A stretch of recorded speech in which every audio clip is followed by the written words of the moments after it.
the zip's gone. Haven't got a safety pin, have you?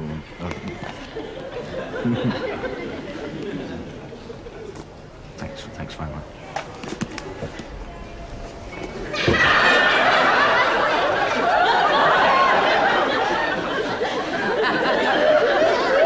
BOAC announced the arrival of flight BA723 from Sydney and Frankfurt. There they are! Maud! Maud, how lovely! Doris, you look wonderful, dear. And you. Doris! Oh, lovely to see you. Day older, dear. Don't. And you, I should be silly. Well, after all, you're entitled. It's been a long time. Yes. How's the job going? Well, all news later. Let's get you home. No, I just got to tell you now. Doris, we want you to come over to us. In Melbourne. Oh, a holiday in Australia. No, dear, not a holiday. We want you to come for good. For good. Oh, We've got a lovely bungalow here with a... Have you got a car for the luggage? Oh, yes, a colleague of mine will give us a lift. Oh, Very nice. kind of him. Where is he? Oh, that's him. That's him over there. Mr. Hedges.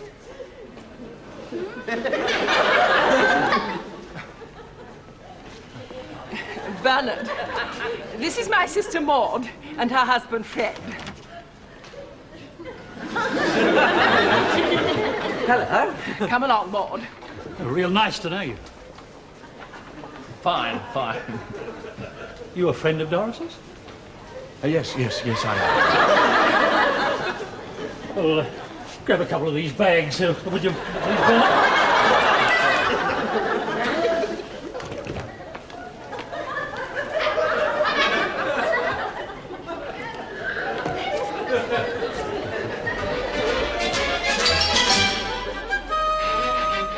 No, come on now. It's a very serious experiment. Now, come on, get your hands up like that. That's it. Up there, that's it. Now then, wave them up and down slowly like this. That's it. Down and up. That's it. Now, tilt your head back to an angle of about 45 degrees. Yes, no. Now, say after me. Thank the Lord that Doris Rotten Newell is going to Australia. You're being a little unkind, Bryce. No, it's not in my nature, boyo, but just think of the possibilities of life without old Tweedy knickers. Crates of brown ale under the table, all the kids in a permanent state of sedation, and every cupboard in the room bursting at the seam with sex-starved bunny girls. I have a bunny girl of my own. Go on. You're never in the Playboy Club? No, I meant Madge. Ah, very nice. No, Hedges, I'm never going to complain again about the noise planes make going over my house. Why? Going deaf? No, because one of them will soon be carrying Doris. She said she was thinking about going, Bryce. Only thinking about it. Finn Street will certainly not be the same without Miss Ewell. Marvellous, isn't it? What I like about you, Bryce, never a thought for yourself, eh? Well, at least I'm not pinching her stuff before she's out of the door. And she wants a metronome. You know, Five see her in a concert this year. Well, she'd do better with the earplugs. Oh, no, she wants to hear them sing Land of Our Fathers. Bloody desecrator! It'd be like Blackpool without the tower. Go on, she's no friend of yours. Do you want her to go or not? Well, I'm not sure. I concede that Miss Ewell can be a virago at times, but if we were to get a new head teacher in, might not that person be a sort of a super virago? Oh, dear, she hasn't got a big sister, has she? On the other hand, one of the staff here might be raised to Olympus. Yeah, there's a cunning old Osborne. Oh, not me, Price. Not at any price, Price. No, it's a job for someone experienced, but younger. Aye, I suppose it is. Yeah, could be.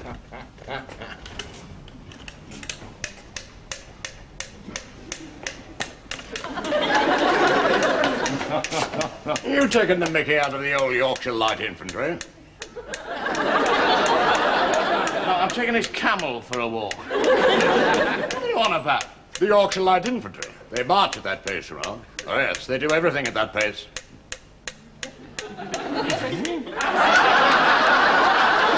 Yes, they're grand lads, you know, to a man. Well, I'm glad you said that, Potter, because I'm from Yorkshire. Oh, mind you, they'd look pretty stupid prancing about at that speed, you know. Because you were in the intelligence corps, weren't you?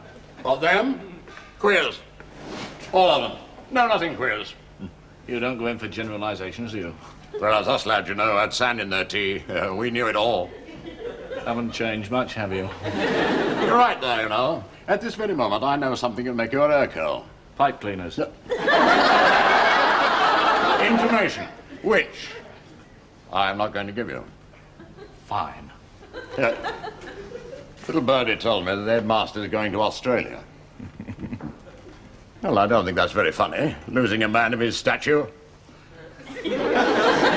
Headmaster? Yes. Where do you think he's been for the past 3 days, then, eh? Well, do you know, Potter, we all thought he'd been to a conference. Oh, blind, sonny boy, blind. He's been up Aussie House, making arrangements. Well, I can see why you've never had any time for intelligence. Oh, yes, that's me for you. Oh.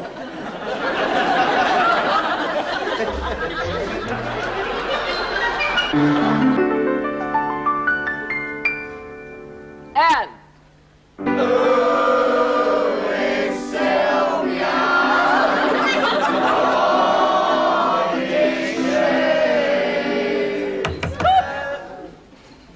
the first word in this song is not ooh, but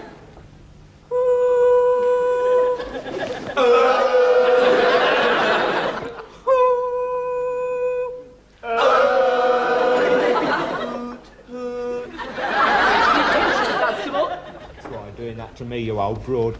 double detention, Abbott. Now, we'll try it this way. You make an O in the lips with the index finger, so.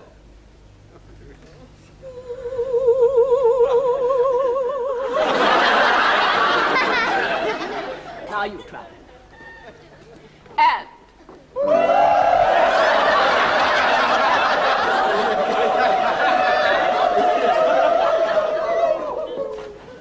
Everything going well, monsieur? Oh, splendidly. Detention, everyone. Well, they're being difficult, are they? Monstrous. Yes, Australia must seem very inviting. Very. Now, look here, you lot.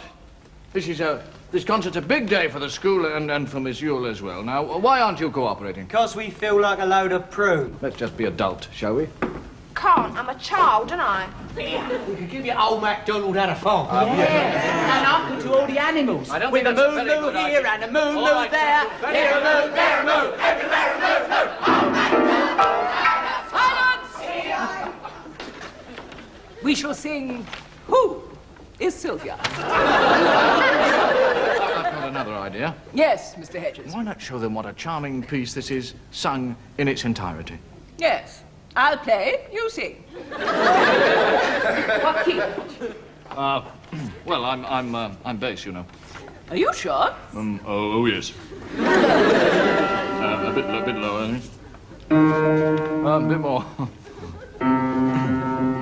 Yes, it's about right. Now, I see. Listen. And listen to Mr. Hedges' enunciation in particular. Hold up, mate.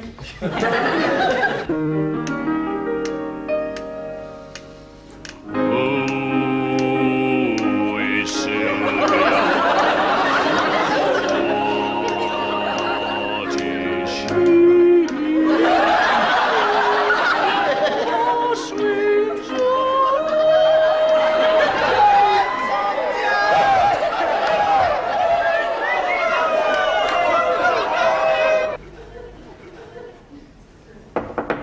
Here I'm coming. Welcome back, Headmaster. Everything go well at the conference? Yes, thank you, yes. Yes. Did you make a decision, sir, about you know what? Quite a lot. No, shh. Well, don't think that I'm prying, sir. You know. No, Potter, please. I'm cross-fertilizing my Agapanthes lilies. With a feather. Yes, I'm trying to coax a few grains of pollen from his ripe little anther and popping it on her little stigma. Headmaster, I mean, if you didn't do it, sir, could they, Could they do it themselves? Oh, yes, yes. Certainly, with the help of nature's little buzzing miracles. Bzzz. Yes, quite a lot of flowers do. Oh, my word, the things are gone in your own back garden, eh? Mind you, sir, I expect you'll have a big garden over there, sir. Over there. We shall all have a big garden in the summer land, Potter. Oh, I understand, sir, yes, yes. You're playing your cards close to your chest, sir, and I don't blame you. Oh, yes, there's a lot of valuable gossips in this school, sir. I'll just say this to you, sir. 32, John Landy Street, Adelaide. Well, it's very kind of you, but I don't really care for pen friends. Well, I hope this doesn't mean that you're not going to write to me, sir. I see you 5 days a week, Potter, but I will write to you if you really want to. Yes, sir, I mean, when you're in Australia, sir. I'm not going to Australia. Yes, sir, I know. It's just that I'd like to be assured, sir, that if you did go, you see, you would write to me. And, well, you know, so look up those people, and I'll just go and clean your car, headmaster. Oh, Miss Yule, I'm just going to clean the headmaster's car. I do hope Potter's not letting his drains get on top of him again. Headmaster, I'd like to speak to you urgently about something. Oh, well, if it's about your concert, I'm afraid I shan't be able to be there.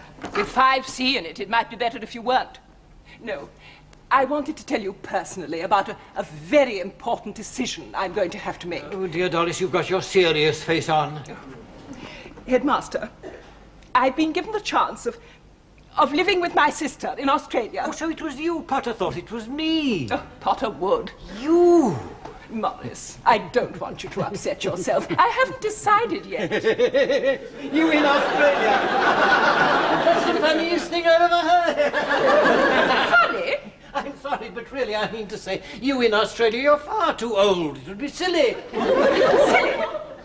I came to you especially. The most important decision of my life, hoping that you'd at least, well, influence my judgment. Look, I've got a vestigial calyx. Vestigial calyx. And that's for you.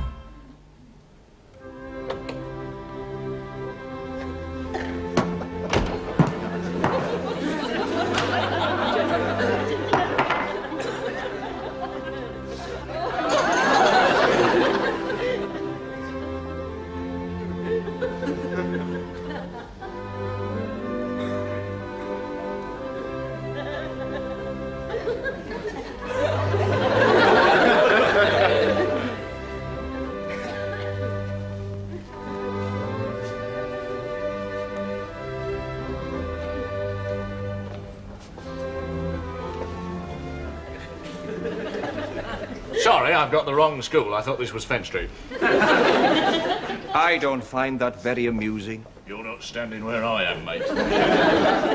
Good morning. What happens?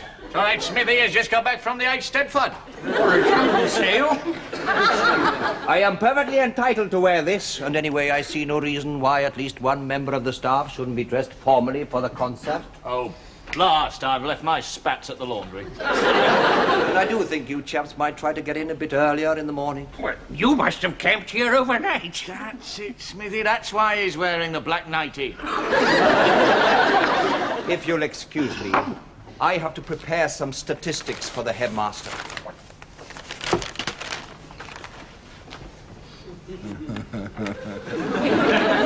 This chap who's impersonating Price, Smith, he's not very good, is he? No, he's captured the voice nicely, but the sentiments are completely alien. Yes, the character. You see, the real Price wouldn't be in yet, let alone doing extra work for the headmaster. Listen, with the staff situation in a state of flux, someone has got to rise to the occasion. Well, creep to it. You're after Doris's job. Well, what if I bloody am? If she's going to turn in her cane for a didgeridoo, I don't see why I shouldn't be up in front of the queue. I've often wondered whether your ambition ended at the saloon bar of the Feathers. Oh, hello, Miss Ewell. I didn't see you come in. Evidently not. I think you might at least have waited until my tombstone was erected before dancing on my grave. You are going? I don't know. But if I do, I should obviously have no difficulty in raising the fare by voluntary subscription. Come on, Doris. You know we all want you to do whatever will make you happiest. At this moment, that would be so violent, it wouldn't be really practical. Oh, Mr. Price, here is the milk bill. Will you want me to bring all the bills to you instead of Miss Yule? Ask you to do that? Yes, he did. Yes. And may I say, Mr. Price, that I look forward to a much more pleasanter relationship, you know, with you as assistant headmaster than heretofore. Good morning, Potter. Good morning, Miss Yule. Like. Now then, Potter, I didn't actually say bring the bill to me. All I said was if Miss Ewell was too busy. Oh, yes, you did. Though, if you remember, I said at the time I thought it was immoral. Come to think of it, it was your idea in the first place. Well, you lying toffee. Now listen to me, you Quiet, both of you. When I play the piano at the concert this afternoon, my back will be towards you. Should you wish to stab it further, I'm sure the headmaster will supply the knives. Become a teacher and learn what loyalty's all about. And don't you climb into your bloody cassock neither. Don't ever tell me that 5C are a rough lot again. Compared to us lot, they're like a choir of angels.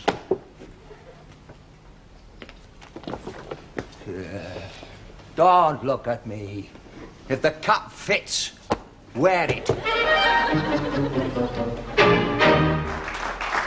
Thank you. And now, Form 5C will sing, Who is Sylvia?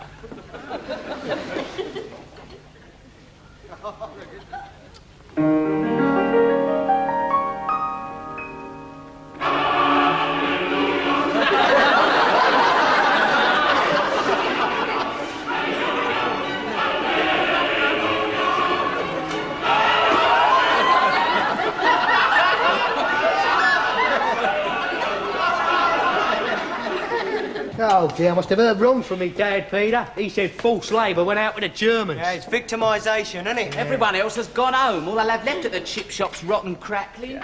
That's all right. Got it in for us, haven't they? Do you really think that, Sharon? Yes. Well, you're right. And I'm going to have it in for you for a long time to come after that thoughtless exhibition this afternoon. It was only a little joke, sir. Don't be ridiculous, Maureen. Why don't you pick on someone your own size? Not me, I ain't as big as you. Anyhow, all little kiddies play pranks. You should expect it going into your job. Prank? That was a satanic rite. You mustn't say that. I thought you were crying. Well, I wasn't. Look, Chief, if you really want to know what it was... Yes, come on, Mephistopheles. It was a courageous moral stand against being used as playthings. Oh, then explain that. Never in a concert other years, was we? No, about as welcome as pimples on a bum we was. Yeah, pimples, that's what we are. This year, just 'cause the establishment reckons. Oh, yes, what jolly fun to have them thugs up there singing. We're supposed to kiss their feet and sing poxy songs. Hence the stand. All right, if you really wanted to prove just how courageous you were, why didn't you refuse to do the concert in the first place? Oh, that would have gone down big, wouldn't it? And we'd still have copped it. Anyway, it wasn't a personal thing against you, sir. I'm not talking about me, Maureen. I'm talking about Miss Ewell. This was a big day for her. Probably your last chance to be decent to her. Ah, come, last chance. Because she might be leaving. Heartless rabble. Well, we don't like her, do we? No, we don't. No. Don't. Oh, Miss Ewell, we were just... I heard. We ain't taking it back. Duffy. No? No, I wouldn't ask anyone to withdraw an honestly held opinion, provided they don't expect me to withdraw mine. How do you mean? I don't like you either. What? That's handsome, isn't it? Yes. Surprising, isn't it?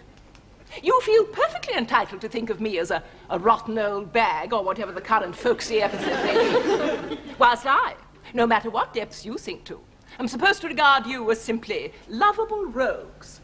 In fact, I find you the most obnoxious collection of yobs it's ever been my misfortune to teach. Hasn't it gone quiet? Is there anything I can do, Miss Ewell, apart from machine gunning that lot? If just one person in the school had said they wanted me to stay. Oh, lots of people do. It's just that nobody's actually said it. Good gracious me, you're like part of the furniture.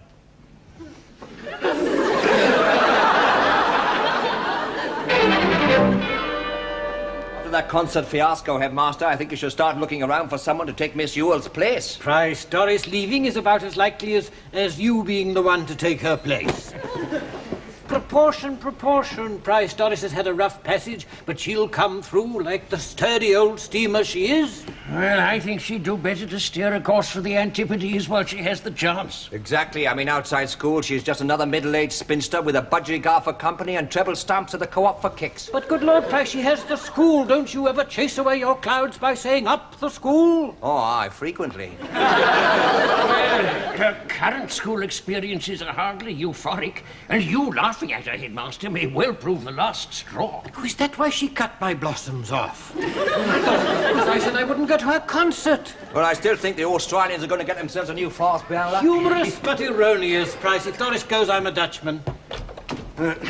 Headmaster, Mr. Edges has just taken Miss Yule to London Airport. Doris! Yeah. Want to buy a pair of clogs, do you?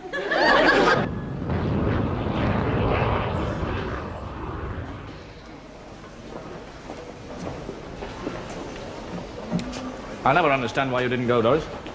Oh, it was kind of you to see Maud and Fred off with me. Well, if I'd have had the fortnight you've just had, I'd have swum to Australia. Now, why didn't you go?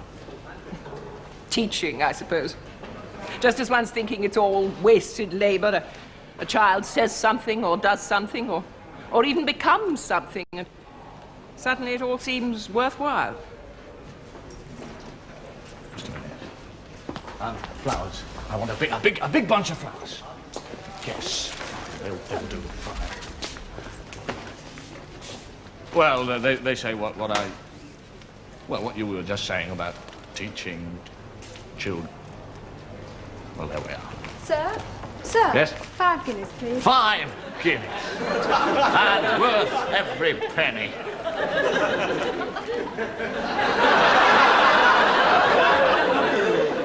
There's 10 shillings. And,